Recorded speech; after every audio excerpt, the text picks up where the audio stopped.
அருமையானவர்களே, இந்த நாளிலும் நானுடைய வார்த்தை நிமிடத்திலே கொண்டு வருகிறேன். இயேசு ஏழ்மையானவர் அல்ல.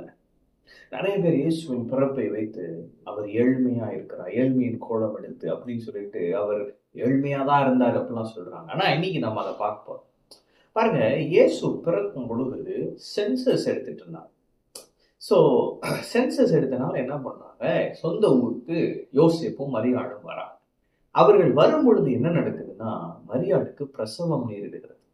அப்ப ஹோட்டல்ஸ்ல ரூம் கேட்கிறாங்க, சத்திரத்தில் இடம் இல்லாததினால். அப்ப எல்லா மக்களும் வெளியூர்ல இருந்து தங்க சொந்த ஊருக்கு வந்தனால இவங்களுக்கு ரூம்ல இடம் கிடைக்கல, சத்திரத்துல இடம் இல்லை.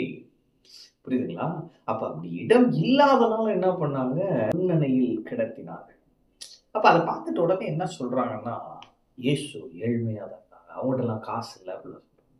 நல்லா புரிஞ்சுக்கோங்க, பிதா இந்த உலகத்திற்கே சொந்தக்காரர். அவர் தன்னுடைய குமாரனை அனுப்புகிறார். புரியுதுங்களா?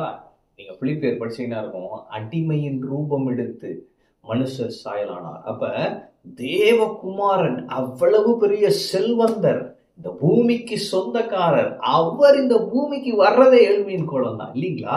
அவரோட ஸ்டாண்டர்டை விட்டு இறங்கி வராரு பாருங்க, அதுவே ஏழ்மையின் கோலம் தான்.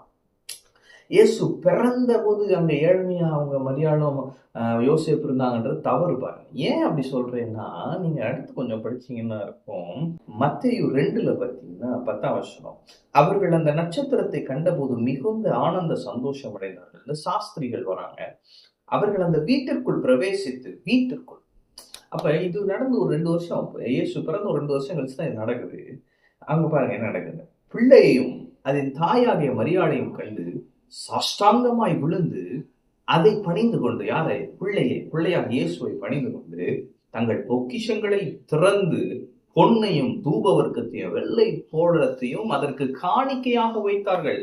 யாருமே குழந்தைக்கு போயிட்டு வெள்ளியும் பொண்ணு இந்த மாதிரி போய் வைக்க மாட்டாங்க. ஆனா இவர் ராஜாவாக பிறந்திருக்கிறபடியால் சாஸ்திரிகள் அந்த நட்சத்திரத்தை பார்த்து வந்து வீட்டுக்குள் பிரவேசித்து இயேசுவின் பாதத்திலே அந்த வெளியேறப்பெற்ற காணிக்கைகளை கொண்டு வந்து வைத்தார்கள். இயேசு ஏழ்மையானவர் அல்ல.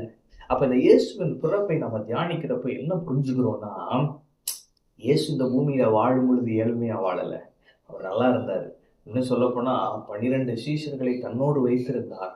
ஒரு அக்கௌண்ட்ஸ் டிபார்ட்மெண்ட்டை மேனேஜ் பண்றதுக்கே ஒரு சீஷனை வைத்திருந்தார், யூதாஸ் காரியத்தை வைத்திருந்தார். அப்ப இயேசு செல்வந்தராய் தான் இந்த பூமியில இருந்தார். ஆனா அவர் பரலோகத்தின் அதிபதி, உலகத்திற்கே சொந்தக்காரானிய பிதா தன்னுடைய குமாரனை இந்த பூமிக்கு அனுப்புகிறார். அந்த ஸ்டாண்டர்டை விட்டுட்டு அவர் இறங்கி இந்த பூமிக்கு வர்றார். அதுதான் ஏழ்மையின் கோலம். அந்த ஏழ்மையின் கோலம் எடுத்து அவர் பாருங்க, சத்திரத்துல இடம் இல்லை, உலகத்துக்கே சொந்தக்காரரு, அவருக்கு சத்திரத்துல இடம் இல்லை. அப்போ என்ன பண்றாங்க, முன்னணியில வைக்கிறாங்க.